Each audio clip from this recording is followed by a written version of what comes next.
मंगलमय मंगल करण वीतराग विज्ञान। नमो ताहि जात भय अरहंतादि महान। करि मंगल करि हो महा ग्रंथ करन को काज। जात मिलय समाज सब पावे निज पद राज।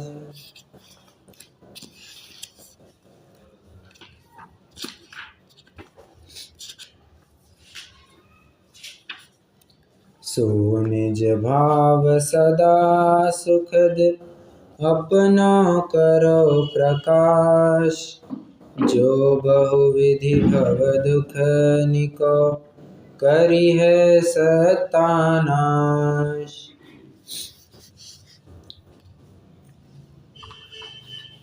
किसी भी व्यक्ति को अगर मुझे रोग हुआ है ये एहसास भर भी हो जाए तो वो किसी न किसी प्रकार से चाहता है कि हम जल्द से जल्द इस रोग से दूर हो जाए। रोग अवस्था में कोई रहना नहीं चाहता है। ये तो सर्वोपरि बात है, चाहे लौकिक मार्ग हो या पारलौकिक मार्ग हो।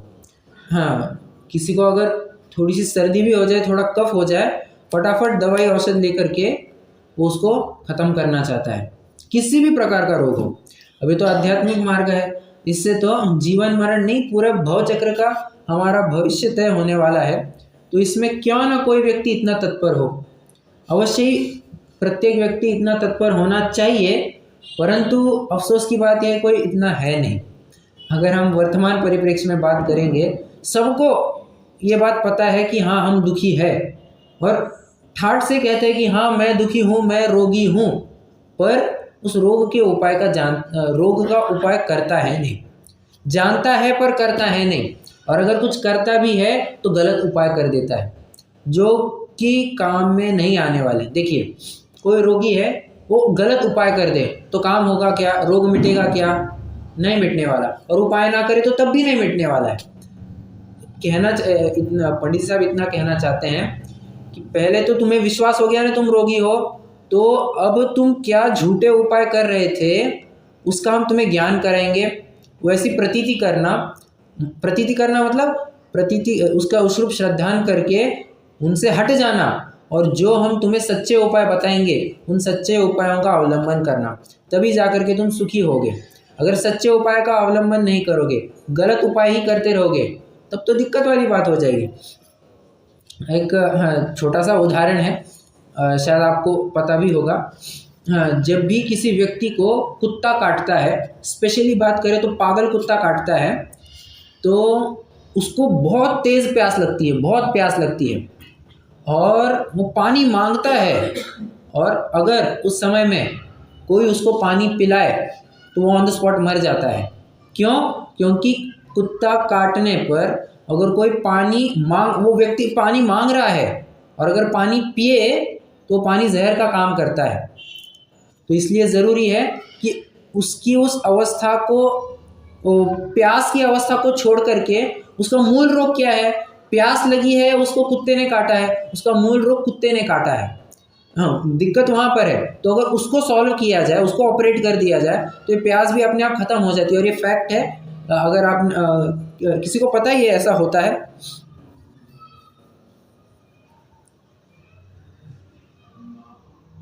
अगर आपने आजू बाजू के देखो,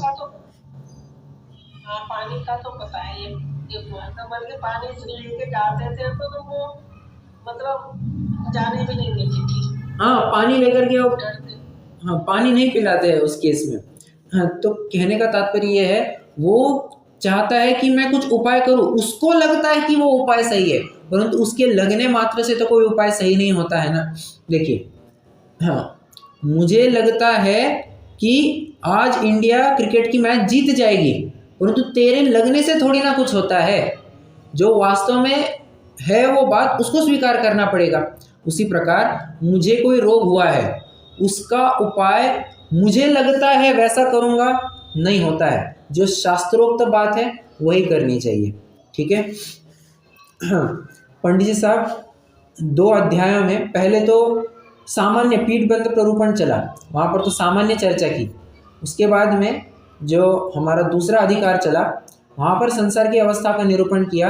अनादि कर्मबंध, नवीन कर्मबंध, कर्म के उदय से होने वाली जीव की अवस्था और आठों कर्मों से होने वाली जीव की अवस्था के बारे में उन्होंने जिक्र किया।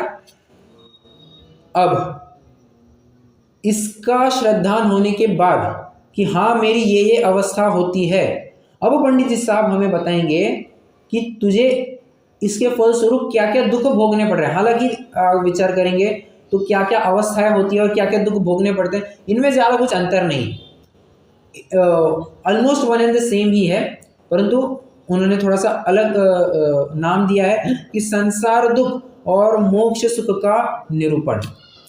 संसार के दुख का भी निरूपण करेंगे और उसका उपाय भी बताएंगे। देखो फिर से थोड़ा और अच्छे शब्दों में कहूँ, संसार दुखों का कारण बताएंगे और मोक्ष सुख का उपाय बताएंगे। एक प्रश्न आपको उपस्थित होगा, संसार दुख का कारण और मोक्ष सुख का उपाय ऐसे शब्द का प्रयोग क्यों किया? कारण ही कह देते। देखिए मैंने अभी दो वाक्य कहे, संसार दुख का कारण और मोक्ष सुख का उपाय, तो दोनों भी जगह कारण शब्द का प्रयोग करना चाहिए था ना। मोक्ष सुख का उपाय, उपाय शब्द का प्रयोग क्यों किया? कारण भी तो उपाय ही है।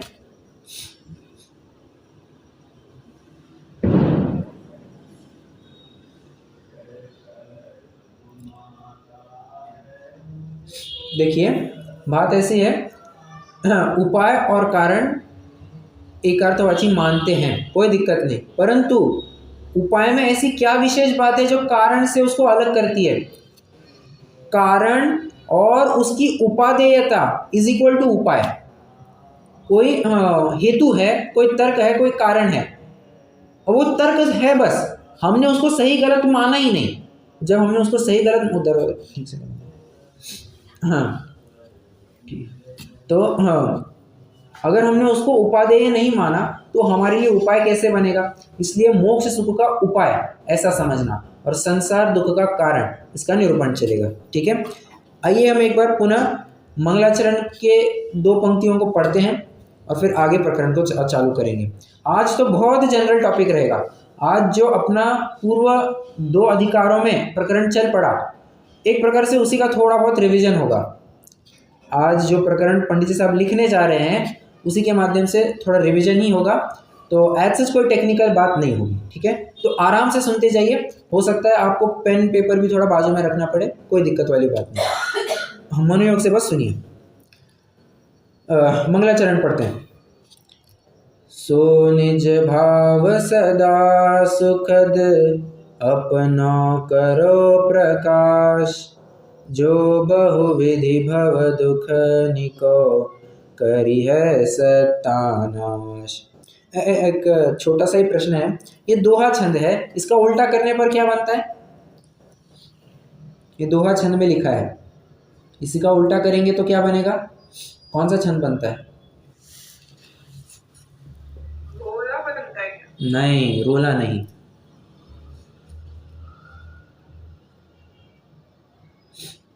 सोरठा। हाँ, दोहा का उल्टा सोरठा और सोरठा का उल्टा दोहा। ठीक है, जैसे आपने देखा था ना, 6 डाला का जो मंगलाचरण है, 3 भुवन में 7, वो सोरठा में लिखा गया है, तो अगर उसको उल्टा करेंगे तो दोहा में पढ़ सकते हैं। ठीक है, क्या कहना चाहते हैं अपन पंडित जी साहब के शब्दों में वो अर्थ पढ़ते हैं।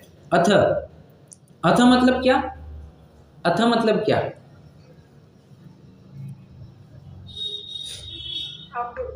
करेक्ट, अब। और एक प्रकार से कहना चाहते हैं कि अभी तक जो तुम दुख भोग रहे थे, अब उसमें एक ट्विस्ट आने वाला है, एक टर्न आने वाला है, यू टर्न आने वाला है। तुम्हारी दुख की अवस्था अब खत्म होकर के सुख की अवस्था प्रारंभ होने जा रही है। अथ यह मंगलवाची शब्द है जो हमारे दुखों को भगा करके सुखों को लाने में एक परिचायक है, इसलिए आनंद करो, ऐसा पंडित साहब कहते हैं। अथ इस संसार अवस्था में नाना प्रकार के दुख हैं, उनका वर्णन करते हैं, क्योंकि यदि संसार में भी सुख हो तो संसार से मुक्त होने का उपाय किस लिए करें? जो संसार विषय सुख होता तीर्थंकर क्यों त्यागे। अगर संसार में ही विषय भोगों में ही सुख होता तो तीर्थंकर क्यों इन सबको छोड़ गया। तीर्थंकर जैसा व्यक्ति भी इसको छोड़ करके गया। और काहे को शिव साधन करते संयम सो अनुरागे। शिव साधन मतलब मोक्ष को साधते क्यों और क्यों ही संयम को अंगीकार करते। तो निष्कर्ष इतना ही है, अगर ऐसे महापुरुष, इतनी बड़ी बड़ी हस्तियां भी अगर इस विषय भोगों को छोड़ करके संयम को अंगीकार करते हैं, मतलब अवश्य ही संसार में सुख नहीं है, इतना हमें निश्चय करना चाहिए। इस संसार में अनेक दुख है, इसलिए संसार से मुक्त होने का उपाय करते हैं। आगे, अच्छा, आगे बढ़ने से पहले दूसरे अधिकार का प्रारंभ कौन से उदाहरण से किया था?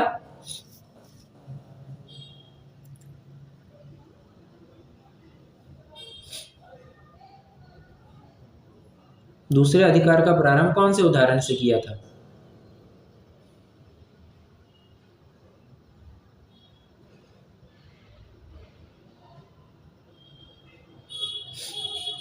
अरे बड़ा सरल है उत्तर, लगभग रोज चर्चा होती है उस बात की।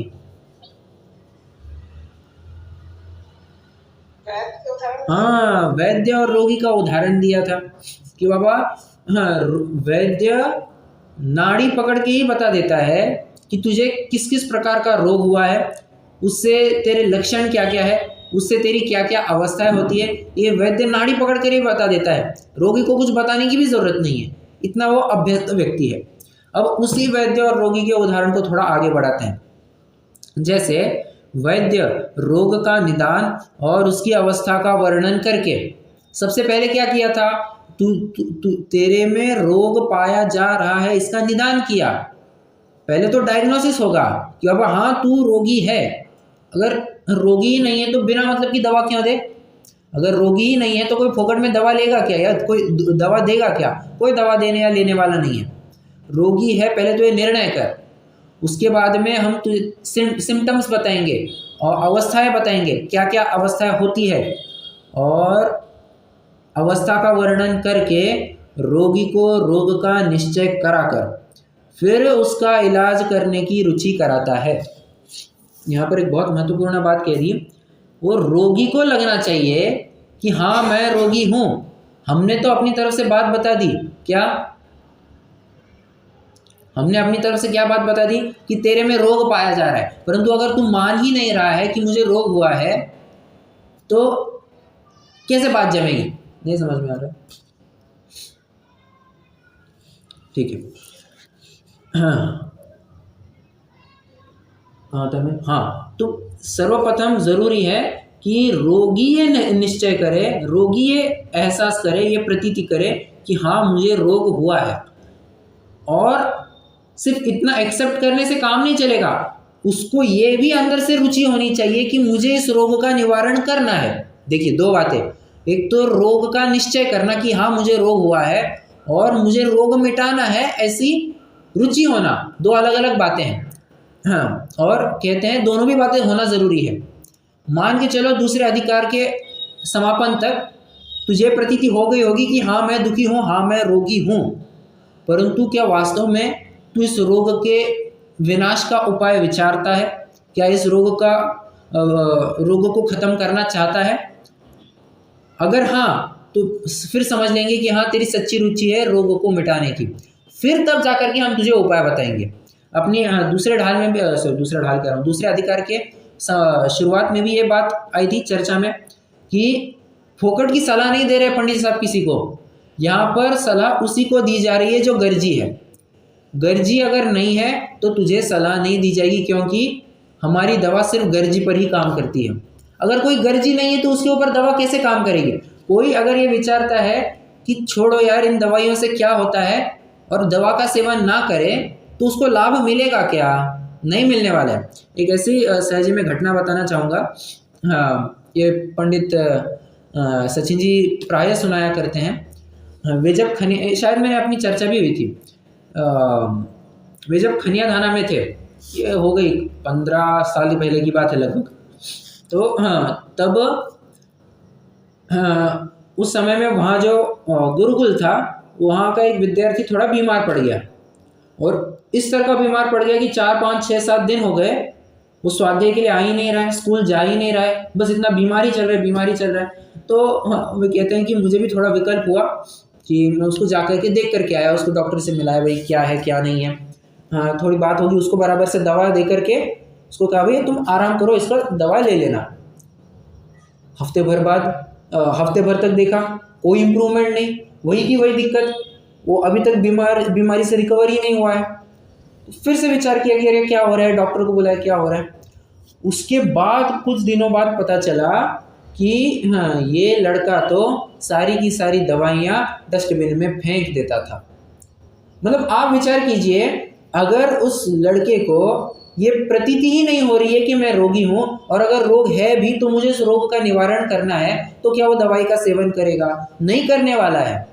तो इसलिए हम सबसे पहले गर्जी को ही दवा देंगे, ये पंडित साहब कहते हैं। हाँ, इसलिए लिखा ना, रोगी को रोग का निश्चय कराकर, भाई तू रोगी है, फिर उसका इलाज करने की रुचि कराता है, उसको रुचि होनी चाहिए। उसी प्रकार यहाँ संसार का निदान तथा उसकी अवस्था का वर्णन करके संसारी को संसार रोग का निश्चय करा के अब उसका उपाय करने की रुचि कराते हैं कि बाबा तुझे ये उपाय करना है या नहीं करना है, तू ये बता। देखिए, मैं आपको थोड़ी सी प्रोसेस बताता हूँ कैसा हो रहा होगा, चाहे तो ये आप लिख सकते हैं, ये आपको थोड़ा अच्छा लगेगा। हाँ, पहले तो क्या करेंगे, रोग का निदान, ठीक है। वैद्य क्या करेगा, रोग का निदान। एरो करके लिखिए। हाँ, रोगी द्वारा प्रतीति कि हाँ मुझे ये रोग हुआ है।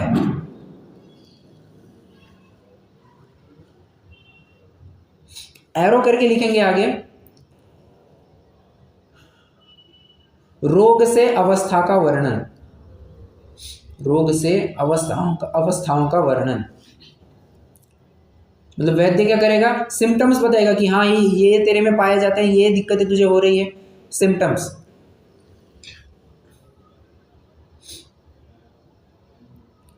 हालांकि सिम्टम्स तो उसे कहते हैं जो पहले देखा जाता है, परंतु हम ऐसा भी कह सकते हैं कि ये लक्षण, चिन्ह।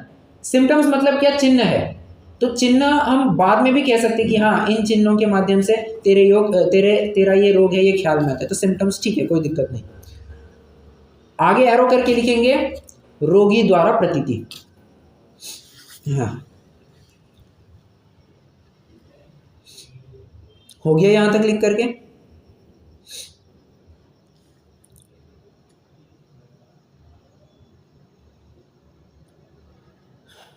हो गया।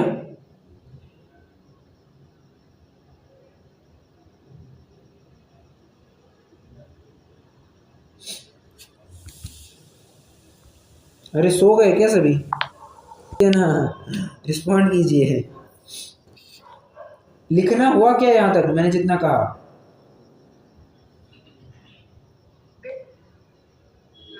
वापस से रिपीट करिए। अच्छा, वापस से रिपीट कर दें। देखिए, मैं ये कह रहा हूँ, सबसे पहले क्या होगा, रोग का निदान। अब मैं एक ही बार कहूँगा क्योंकि थोड़ा सा फास्ट आगे जाना है। हाँ, एरो करके लिखेंगे, रोगी द्वारा प्रतीति, रोगी द्वारा प्रतीति। एरो करके लिखेंगे, रोग से अवस्थाओं का वर्णन, रोग से अवस्थाओं का वर्णन।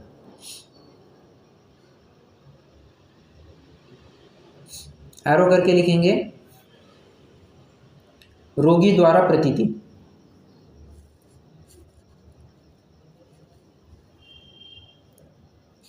तो ऊपर लिखा था रोगी द्वारा प्रतीति। फिर से मैं वही तो मैं कह रहा हूँ, यही तो मैं मजा ऐसा रहा।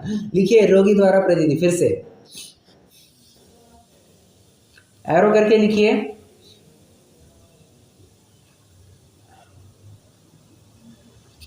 उसके उपाय। नहीं, क्या है, एक मिनट। हाँ,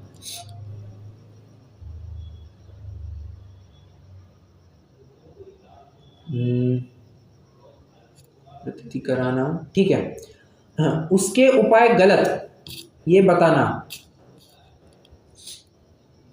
रोगी के उपाय, रोगी के अभी तक के उपाय, ऐसा लिखिए, रोगी के अभी तक के उपाय गलत।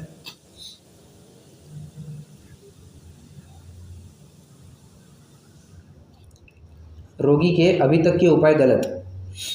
एरो करके लिखिए, रोगी द्वारा प्रतीति।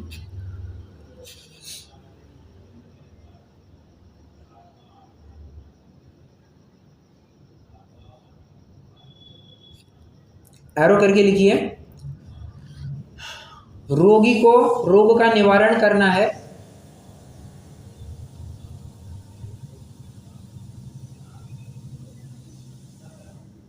और हम सही उपाय बताएंगे। नहीं नहीं नहीं, ऐसा मत है, सिर्फ इतना लिखिए, हम सही उपाय बताएंगे, हम सही उपाय बताएंगे। एरो करके लिखिए, रोगी द्वारा प्रतीति। एक कॉमन चीज क्या ख्याल में आ रही है आपको? रोगी द्वारा प्रतीति। हाँ, निष्कर्ष कुछ निकाल पा रहे हैं इसमें से?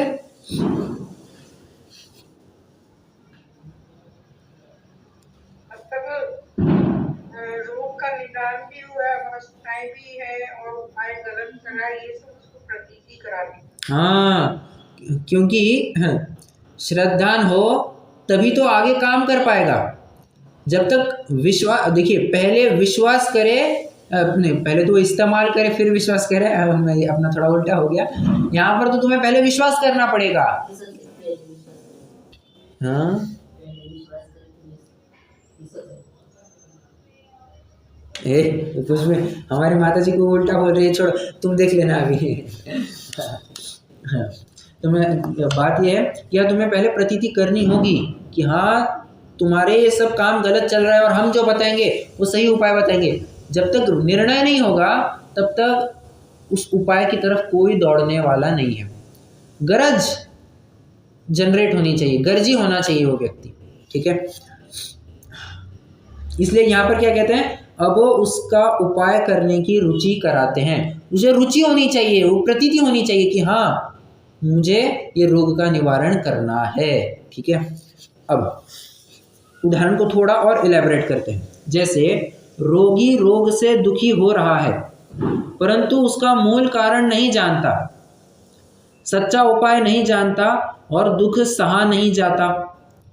किसी बड़ी बात कह दी ना, रोग दुखी तो हो रहा है कि उसको तकलीफ तो हो रही है, परंतु किसकी वजह से तकलीफ हो रही है ये समझ में नहीं आ रहा है। सच्चा उपाय क्या है ये भी नहीं जानता है, और जो दुख हो रहा है वो भी सहा नहीं जा रहा है।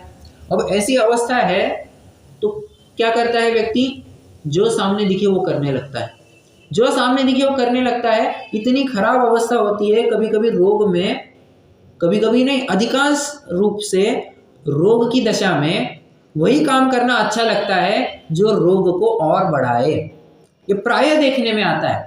हाँ, जीता जागता उदाहरण हमारी माता जी है। हमारी माता जी का एक बहुत पॉइंट ऐसा है कि जब भी उनको बुखार होता है उनको कुछ मीठा खाने की इच्छा होती है। आज भी कह रहे थे उनको थोड़ा सा बुखार जैसा लग रहा है तो वो कह रहे हैं मुझे मीठा खाने की इच्छा हो रही है। हाँ, हमने कहा मीठा बनता कैसे है, या तो घी की वस्तु बनेगी या तो तेल की वस्तु बनेगी, और बुखार में दोनों ही निषिद्ध बताई गए।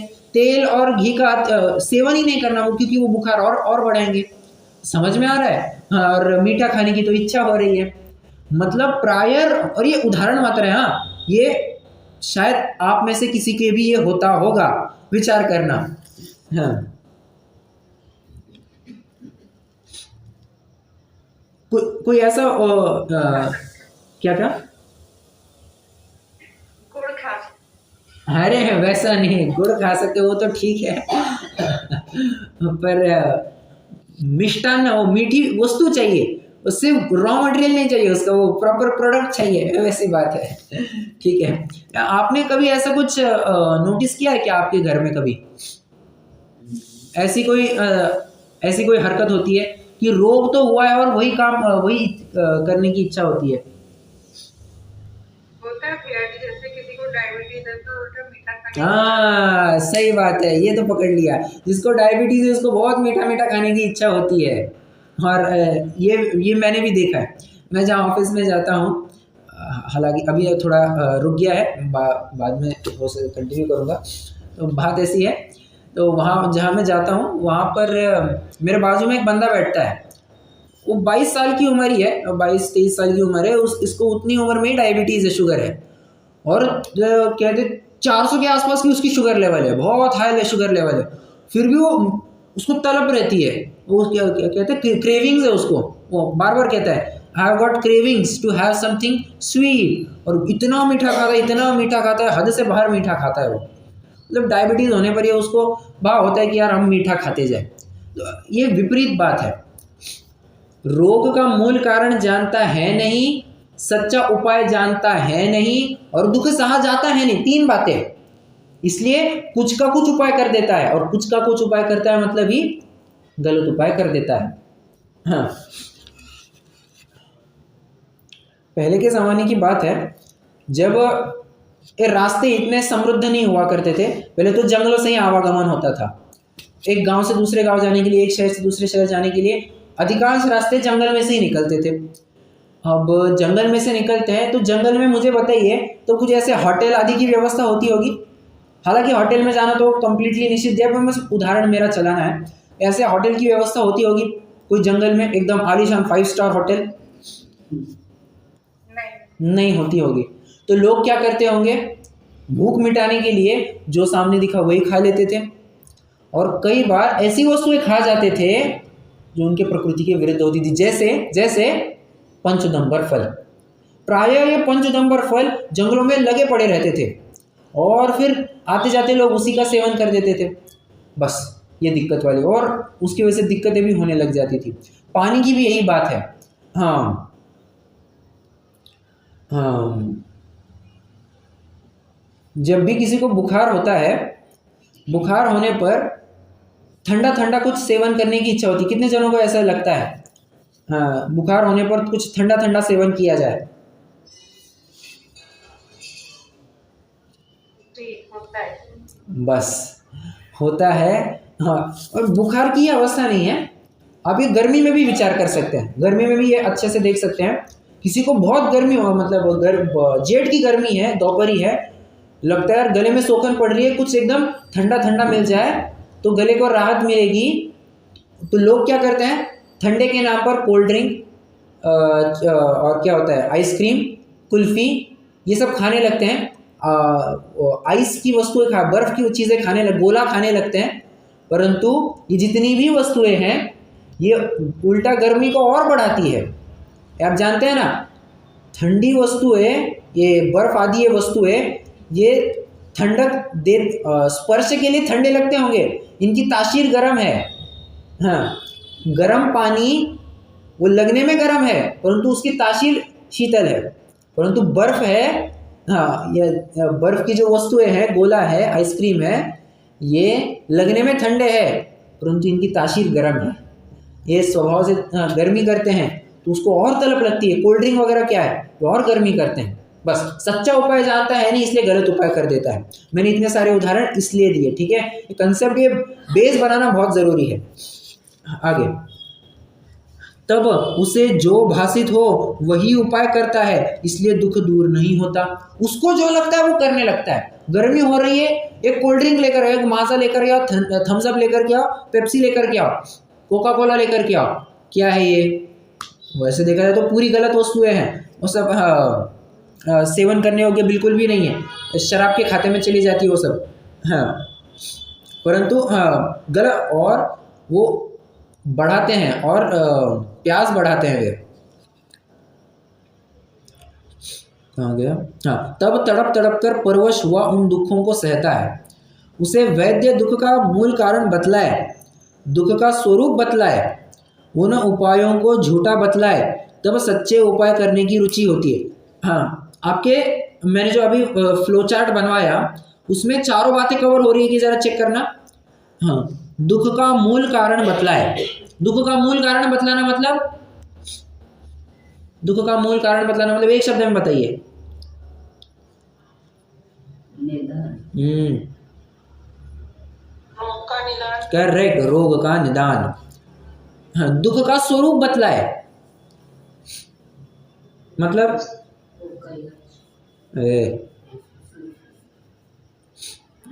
दुख का स्वरूप बतलाए। हाँ, अवस्था का वर्णन, रोग से क्या क्या अवस्था हो रही है। उसके बाद उन उपायों को झूठा बतलाए, वो जो अभी तक के उपाय कर रहे हैं उनको झूठे बतलाना। और चौथी बात, तब सच्चे उपाय करने की रुचि होती है, फिर हम तुम्हें जो उपाय बताएंगे उसके ऊपर अमल करना। उसी प्रकार संसारी संसार से दुखी हो रहा है परंतु उसका मूल कारण नहीं जानता। सेम टू सेम बात यहाँ पर संसार में लगाना। संसार में दुखी हो जा रहा है और अनादि से ये जीव दुखी है। एक, उसका मूल कारण जानता नहीं है कि ये दुख किसकी वजह से है। दो, तथा सच्चे उपाय नहीं जानता। तीन, ये इसका उपाय क्या करना है ये भी नहीं जानता है। और दुख सहा भी नहीं जाता है, तब अपने को भासित हो वही उपाय करता है, इसलिए दुख दूर नहीं होता, तब तड़प तड़प कर परवश हुआ उन दुखों को सहता है। सिंपल सा एक उदाहरण देना चाहूँगा, एक पूजन की पंक्ति से आगे बढ़ना चाहूँगा।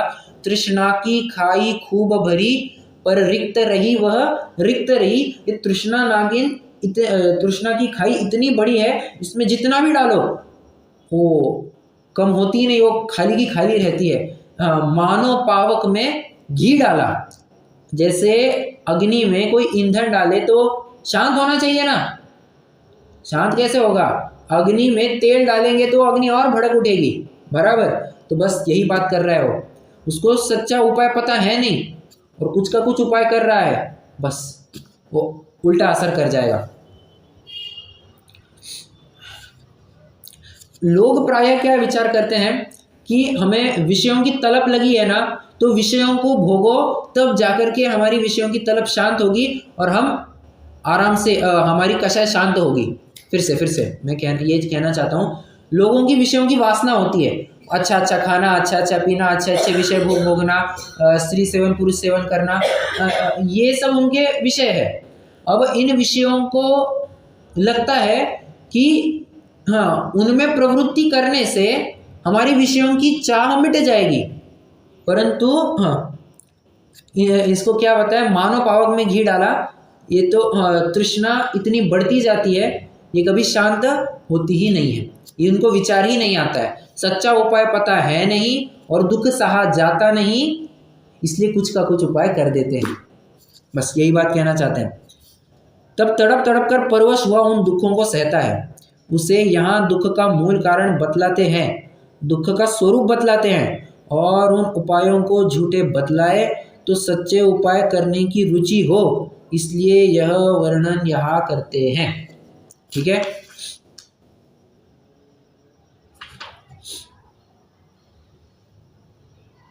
ठीक है, बस आज अपन ज़्यादा नहीं आगे बढ़ेंगे। आज मुझे इतना भूमिका के रूप में इतना ही रखना था। आज आधे पौन घंटे की नहीं 33 मिनट की चर्चा हुई है, कोई दिक्कत नहीं, अपन कल से नया प्रकरण चालू करेंगे। हाँ, अभी के लिए कोई प्रश्न हो तो ज़रूर पूछ सकते हैं।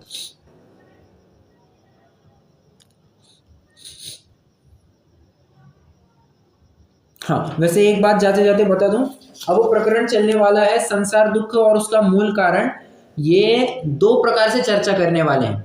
एक तो अष्टकर्मों की अपेक्षा चर्चा करेंगे कि ज्ञानावरण, दर्शनावरण, वेदनीय, मौनीय, आयु, नाम, गोत्र और अंतराय, इनकी वजह से क्या क्या दुख हो रहे हैं ये बताया जाएगा, एक पार्ट ए। और पार्ट बी संसार दुखों का कैसे निरूपण करेंगे, गति और आयु, गति अपेक्षा करेंगे कि नरक गति में कैसे दुख है, तिरंज गति में कैसे दुख है, देव गति में कैसे दुख है, मनुष्य गति में कैसे दुख है, इन सब गतियों के दुख बताए जाएंगे। तो दुखों का निरूपण मूल कारण दो अप्रोचेस में चलेगा, एक 8 कर्मों की अपेक्षा से, एक चलेगा गतियों की अपेक्षा से। दो गति की चर्चा थोड़ी बाद में करने वाले हैं, पहले तो 8 कर्मों की चर्चा कर रहे हैं। तो कल से ज्ञानावरण आदि की चर्चा प्रारंभ करेंगे। अभी के लिए अपन रुक जाते हैं।